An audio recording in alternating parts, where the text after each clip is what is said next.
How can state legislators and staff members avoid getting sidetracked by dishonest behavior?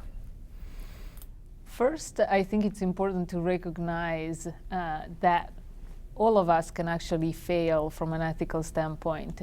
So when we look and hear about cases of dishonesty across organizations, not only in this specific context, we tend to believe that it's just a matter of a few bad apples or just a few criminals out there engaging in unethical behavior. So the first step is to recognize that under certain situational and social pressures, we can all end up crossing ethical boundaries. So even when we care about morality or when we care about being good people, we might get sidetracked because of these external pressures. So by being aware of what tends to come in the way of good decision making is going to help us to stay on track when it comes to listening to our moral compass. What are some of the red flags that officials need to be aware of that can point to unethical behavior? First, they should be aware of small transgressions. Oftentimes, when we look at how unethical behavior evolves over time, it starts with very small transgressions, and we tend to let them go. Sometimes we don't even notice because they're small transgressions, but they can really evolve through a slippery slope and lead to much bigger cases of unethical behavior. So that's one. Another one is thinking carefully about the people who are around us.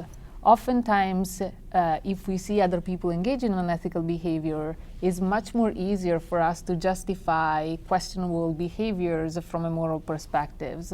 So I've done quite a bit of research showing that when we see other people engaging in unethical behavior, that provides an easy justification for us to transgress too. So whenever we face ethical challenges, we need to be careful that we don't start the process of rationalizing our own behavior and explaining it away. So being particularly transparent and honest with ourselves is quite an important factor when it comes to ethics. It sounds like you're saying that unethical behavior is almost contagious. It is, actually. There is very good evidence for that. How do you cultivate in an office, in any kind of organization, an environment that encourages honesty? How can you sort of be proactive on this rather than reacting to how people behave? So there is common sayings that it's important to set the right tone at the top, and that is clearly true in the case of ethics. So making sure that the people who are in the position of leaders actually give the right examples and they walk the talk. So not only they spend time thinking about codes of ethics or codes of good conduct, but they also live those codes and they talk about it, such that in organizations it's clear that there is a commitment to a good ethical culture.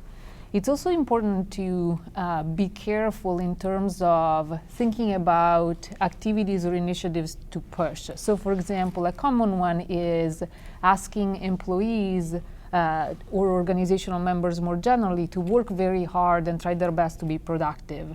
And oftentimes we do that by giving them goals that they need to reach and tasks that they need to accomplish. And by doing so, if we create too much pressure around those goals, people may be so willing to try to reach them that may start cutting corners or actually engaging in unethical behavior.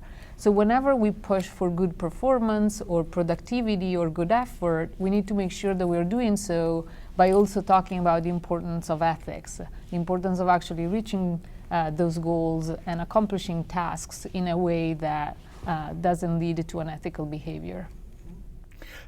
There's a sentence in your book that says, when given the opportunity, we often cross ethical boundaries, but still maintain a positive self-image. That seems like almost the template for deception, deceptive behavior and things in both public and private life. Some people might say that's even the way that some people get ahead. Exactly. So as I was saying, there is a lot of research now on why is it that even good people do bad things? And that's actually research that I also do. And what is interesting about it is that if I were to ask you whether you care about morality, you would likely say yes. And in fact, most people do. They want to be ethical, they want to have a good reputation inside of their organizations and outside. But at the same time, when they face ethical challenges, often they experience a sense of a conflict between being good, which is something abstract and long-term, and at the same time there is something more short-term, which is advancing their own self-interest. And so they feel tempted and they end up cheating and crossing ethical boundaries.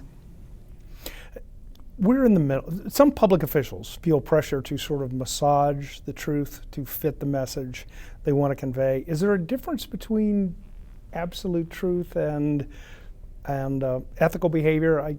I guess what I'm asking, if a public official believes that a goal is definitely in the public interest, do the ends justify the means?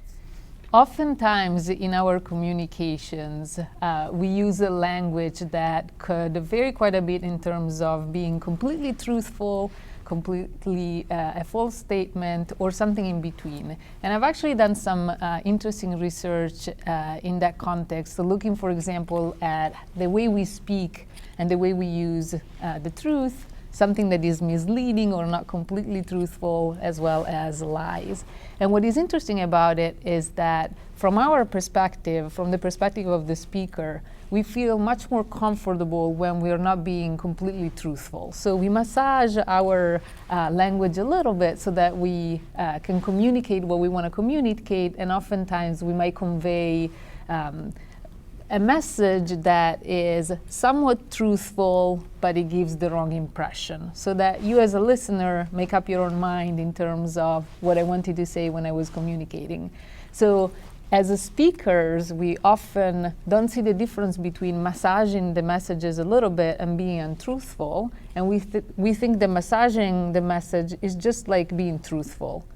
But what my research suggests is that as a recipient, you actually do feel different about that. And if you discover later on that, in fact, the message was a little bit massaged, you're going to think of me as a liar.